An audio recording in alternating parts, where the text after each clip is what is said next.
창세기 36장은 이제 족보 이야기입니다. 특별히 에서, 에돔의 족보 이야기를 기록하고 있죠. 오늘 말씀 그 첫 번째 우리가 생각해 볼 것은 에서의 족보를 통해서 그러니까 하나님의 약속이 성취되는 것을 우리가 생각해 보게 됩니다. 오늘 1절에서 5절 말씀을 함께 다시 천천히 한번 읽어볼까요? 시작. 에서 곧 에돔의 족보는 이러하니라. 에서가 가나안 여인 중 헷 족속 엘론의 딸 아다와 히위 족속 시브온의 딸인 아나의 딸 오홀리바를 자기 아내로 맞이하고 또 이스마엘의 딸 느바요스의 누이 바스맛을 맞이하였더니 아다는 엘리바스를 에서에게서 낳았고 바스맛은 우엘을 낳았고 오홀리바마는 여부스와 얄람과 고라를 낳았으니 이들은 에서의 아들들이요 가나안 땅에서 그에게 태어난 자이더라. 아멘. 에서가 이제 결혼하기 시작을 하는데 일부 다쳐, 그렇죠? 여러 여인들을 아내로 삼게 됩니다. 특별히 가나안 여인들을 아내로 삼게 되는 것이죠. 그 전에 이스마엘도 하란 그 애굽의 여인을 취하여서 아내로 삼을 때 아브라함의 근심이 되었다 이렇게 말씀하고 있는데 또 이삭의 근심이 되는 것은 또 에서가 이방 여인들을 아내로 삼기 때문에 사실 뭐 이스라엘 백성들 자체가 아직은 없죠. 아직 뭐 야곱과 에서밖에 없고 그렇긴 한데 어찌됐든 간에 아브라함도 그랬었고 이삭도 그랬고 한 게 뭐냐면 내 친척에게 가서 친척 중에서 여인을 구해라, 내 며느리를 구해라. 아브라함이 늙은 종에게 그렇게 부탁을 했고 또 야곱은 리브가가 네 삼촌 집에 가서 그 딸들에게 그 딸들을 네 아내로 삼아라 이렇게 말씀을 했습니다. 결국 이제 에서가 이 가나안 땅 여인들을 아내로 삼았다는 것은 결국 이스라엘의 택한 족속의 그 뿌리가 되지 못했다는 것을 또 한번 보여주고 있죠. 그럼에도 불구하고 우리 하나님께서 뭐 이스마엘도 마찬가지로 하나님께서 큰 민족을 이루겠다 이렇게 말씀하셨고 또 에서에게도 마찬가지입니다. 하나님께서 야곱 이삭과 리브가 사이에서 태어나게 된 쌍둥이인데도 불구하고 하나님께서 야곱을 택하시면서도 에서에게 큰 민족을 한 민족을 이루겠다 이렇게 말씀을 하십니다. 창세기 25장 23절 리브가가 이제 아기들을 갖고 있을 때 쌍둥이를 뱃속에 태중에 갖고 있을 때 이들이 싸울 때 이삭이 어찌할꼬 이렇게 할 때 하나님이 말씀하시는 내용에서 에서에 대한 말씀도 있습니다. 창세기 25장 23절을 보면 여호와께서 그에게 이르시되 두 국민이 내 태중에 있구나. 그러니까 두 국민이라는 것이죠. 두 민족이 내 복중에서부터 나누이리라. 이 족속이 저 족속보다 강하겠고 큰 자가 어린 자를 섬기리라 하셨더라. 그러니까 하나님의 택하심입니다. 분명히 쌍둥이지만 분명히 에서가 형님으로 태어나지만 하나님의 택한 자는 작은 자. 그래서 큰 자가 작은 자를 섬기게 하시는 하나님의 계획 그리고 하나님의 그 놀라운 은혜죠. 결국 에서도조차도 한 민족 그리고 한 국가가 될 것이다 이렇게 하나님께서 말씀하시는 거죠. 두 국민이 또 두 민족이 너에게 있겠다. 그러니까 나라가 세워지는 것 그리고 민족이 세워진다는 것은 이렇게 한두 사람 갖고 되는 게 아니잖아요. 그래서 하나님은 에서를 통해서도 한 민족이 되게 하고 한 나라가 되게 하게 하시는 하나님의 놀라운 계획이 있었습니다. 그리고 이제 오늘 에서 이 족보를 통해서 그리고 에서의 별명이 에돔 붉다라고 하는 뜻의 에돔이 됐고 후에 이제 에돔 족속이 됩니다. 그리고 에돔 민족이 되는 거죠. 에돔은 지금의 이제 이락 요르단의 맨 밑에 보면 세일산을 중심으로 해가지고 에돔 족속이 있는 거죠. 그래서 이스라엘과 항상 대척점에 있는 동과 서로 나눌 때 요단강을 건너가서 요단 동편에 있을 때 세 민족이 세 국가가 이스라엘과 항상 후대에 계속해서 대립되잖아요. 그래서 맨 밑에 있는 것이 에서의 후예들이고 에서의 족속들인 에돔 족속, 맨 밑에 있는 에돔 족속, 그리고 모압 족속, 그리고 암몬 족속 이렇게 되는 거죠. 지금 요르단의 수도도 암몬이잖아요. 그래서 암만 이렇게 암만이 암몬이거든요. 그래서 맨 위에 암몬, 요압, 모압 그리고 이제 밑에 에돔 족속이었던 이제 에돔 에서의 후예들 에돔 족속들 에돔이 이렇게 생겨나는 것입니다.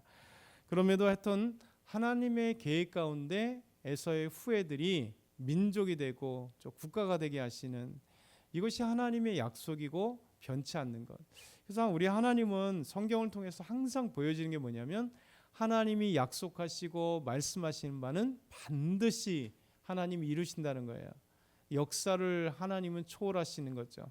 우리는 긴 것 같지만 하나님의 시간 안에서 영원하신 하나님 안에서는 우리에게 10년 긴 것 같고 100년 긴 것 같지만 하나님께는 짧은 시간이에요. 시간도 아닌 거죠. 영원 속에서 뭐 1000년이 뭐 크게 의미가 없잖아요. 그래서 하나님의 놀라운 계획이라는 거죠. 하나님의 놀랍게 계획하시면 그 계획하심 속에 하나님의 계획 안에서 다 이루신다는 거죠. 그래서 우리 하나님께서 이렇게 에돔을 신실하게 이루시는 놀라운 은혜를 우리에게 보여줍니다. 이제 오늘 두 번째는 에서가 야곱을 떠나서 세일로 삶의 터전을 옮겨가는 말씀이 있습니다. 족보 가운데 6절에서 8절 보면 이렇게 말씀하시죠. 우리 같이 다시 6절에서 8절 같이 읽겠습니다. 시작. 에서가 자기 아내들과 자기 자녀들과 자기 집의 모든 사람과 자기의 가축과 자기의 모든 짐승과 자기가 가나안 땅에서 모은 모든 재물을 이끌고 그의 동생 야곱을 떠나 다른 곳으로 갔으니 두 사람의 소유가 풍부하여 함께 거주할 수 없음이로라. 그들이 거주하는 땅이 그들의 가축으로 말미암아 그들을 용납할 수 없었더라. 이에 에서 곧 에돔이 세일산에 거주하니라. 아멘. 이 말씀 보면 결론적으로 보면 하나님의 놀라운 계획 또 하나님의 이루심이에요. 왜냐하면 하나님께서 아브라함을 부르시면서 보여줄 땅 그리고 결국 세겜 땅이 있으면서 이 땅을 너에게 주리라. 베델과 아이 사이에서도 마찬가지였고 계속해서 하나님께서 이 가나안 땅을 내게 주리라 말씀을 하셨습니다. 그리고 하나님께서 이스마엘과 이삭이 있음에도 불구하고 하나님이 주시기로 약속한 아들은 이삭. 그렇죠? 그리고 또 이삭에게 두 아들이 에서와 야곱이 있는데 하나님이 야곱을 택하시는 거예요. 그러면서 이스마엘도 이제 바람 광야로 떠나버렸습니다. 그래서 이삭이 남은 거예요. 가나안 땅에.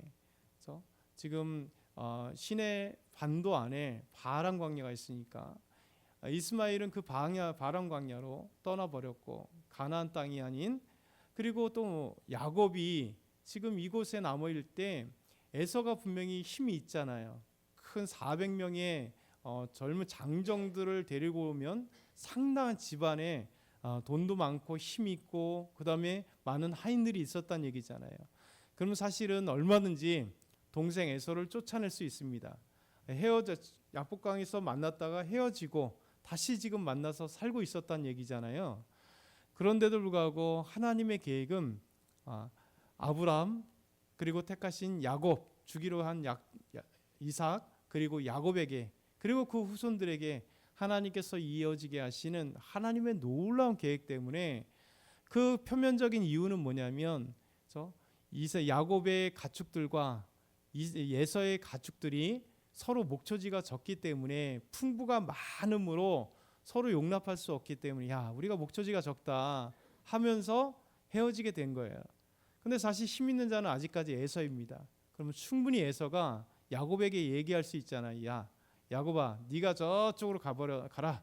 내가 여기 좋은 땅은 그리고 여기 이 땅은 우리 아버지가 사는 땅인데 우리 할아버지가 살았던 땅인데 여기서 살면 되지 않냐? 네가 가라, 동생 네가. 이렇게 얼마든지 얘기할 수 있고 또 힘적으로나 또 장자의 개념 속에서는 얼마든지 그럴 수 있습니다.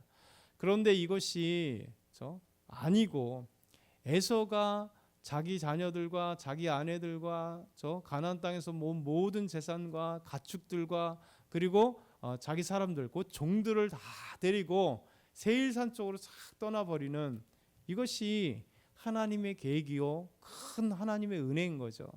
그래서 결국은 하나님께서 아브라함에게, 이삭에게, 야곱에게 그리고 야곱의 12 아들들에게 이어지는 하나님의 택한 사람들 그리고 하나님의 사람들이 나중에 애굽으로 가서 그리고 애굽에서 수다한 백성들이 되어서 가나안 땅에 다시 돌아오게 하시는 하나님의 놀라운 은혜로 인해서 이렇게 에서가 야곱을 떠나서 세일로 가서 한 민족이 이르러서 에돔 족속이 되게 되시는 이런 놀라운 은혜.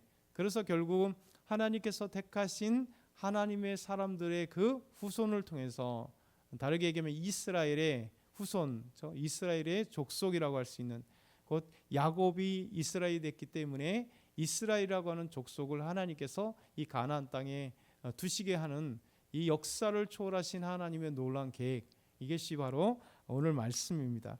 오늘 말씀을 보면서 단순한 족보가 아니라 하나님이 이루시는 놀라운 은혜들을 경험해 봐야 돼요.